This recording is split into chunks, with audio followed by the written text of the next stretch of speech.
In just 1 year, the number of homeless people in Cincinnati has skyrocketed by over 40%.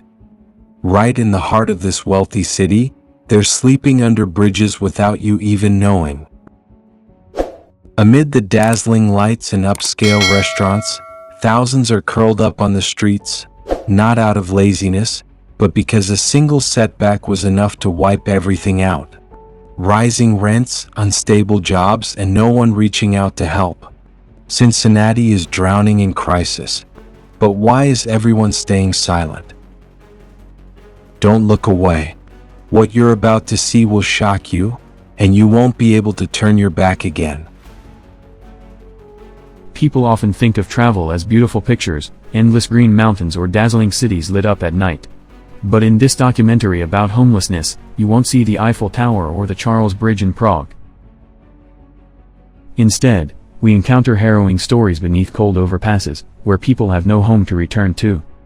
Cincinnati, a city known for its culture, art, and history, is now facing a heartbreaking reality, a homelessness crisis spreading across every street corner. Imagine this: every early morning or late at night, beneath the highway overpasses, there are tents made of plastic tarps, isolated like forgotten islands. Each stiff blanket is a battle against temperatures dropping to 32 degrees Fahrenheit. Support centers are overwhelmed, Shelter House and City Gospel Mission have no empty beds when night falls. Maria's story, a woman in her 40s sleeping at a bus stop, is impossible to ignore. I was a nurse for 12 years. When my husband overdosed on fentanyl, I quit my job and lost my home. Then one day, I woke up on the sidewalk. A suffocating contrast plays out every day. While new luxury apartment complexes are opening, old low-income housing is being torn down. Gentrification isn't inherently wrong, but without affordable housing solutions, it becomes a way of pushing the poor out of the very places they call home. The story is still unfolding. Share your thoughts in the comments below. What do you think about this stark contrast between light and darkness? Is urbanization becoming a double-edged sword? Stay with us as we dive deeper into the root causes to better understand what's really happening. If you want to truly solve a crisis, you have to start with the question, why did it begin?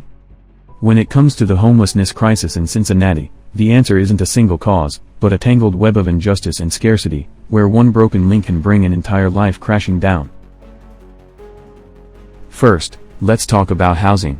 We're living in a city where the rent for a one-bedroom apartment ranges from $900 to $1,100 a month, while the minimum wage in Ohio is just $10.45 an hour. Even working full-time, that adds up to only about $21,000 a year, meaning more than half of that income goes toward rent. So what about food, medicine, tuition, or childcare? It's no surprise that thousands of people are pushed out of their homes by something as simple as a back injury, a broken-down car, or a cut in work hours. The system itself doesn't allow them a safety net. And when they can't afford rent, they start to spiral, not because they're lazy, but because they've been placed in a system where one misstep is all it takes to fall to the bottom. That's not even counting the history of racial discrimination, something many people overlook when exploring Western countries. Redlining policies in the past denied people of color access to home loans.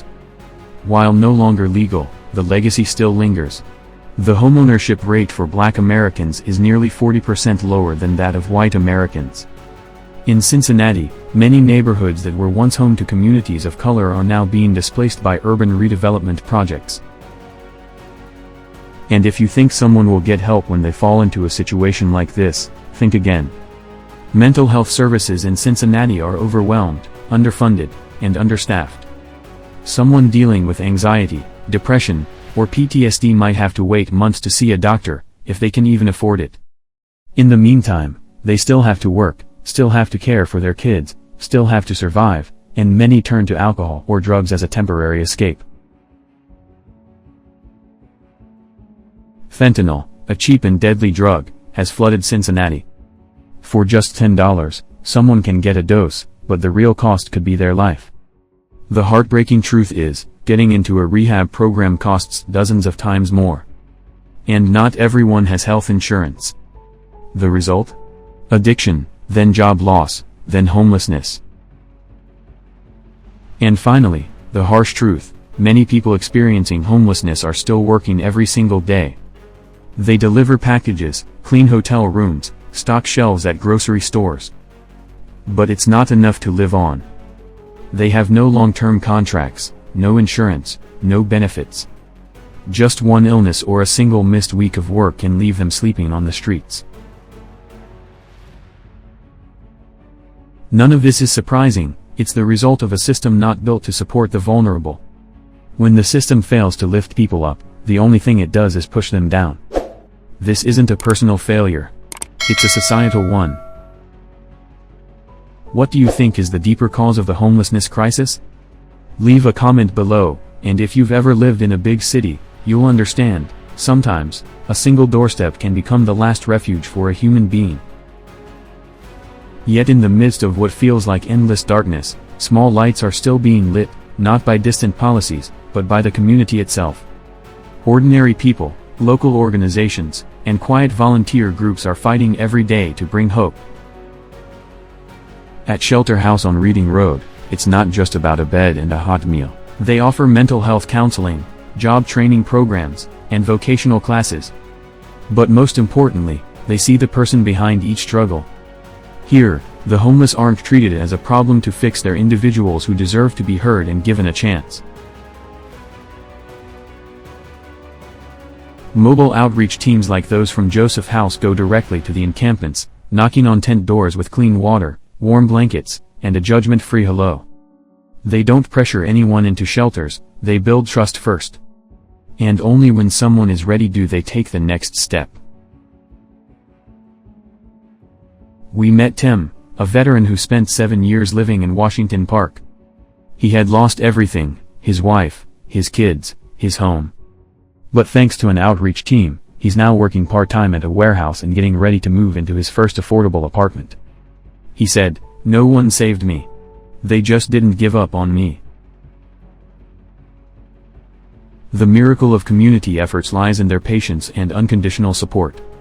While larger systems continue to struggle, it's the everyday people who are creating real change. First-time homebuyer assistance programs, vocational training in electrical repair, solar panel installation, these are helping those in poverty rebuild their lives.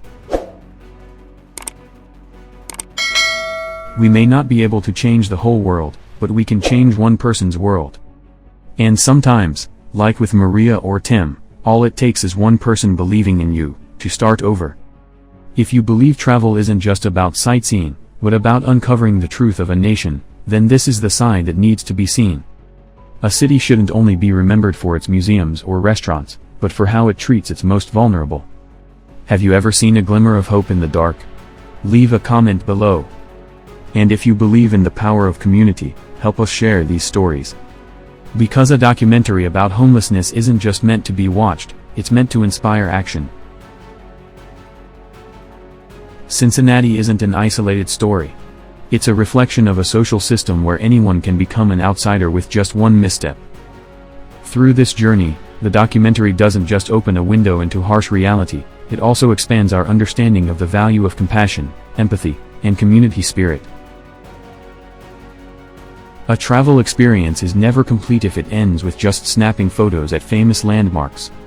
Truly discovering a country means understanding its pain, its shadows, and the resilience of its people.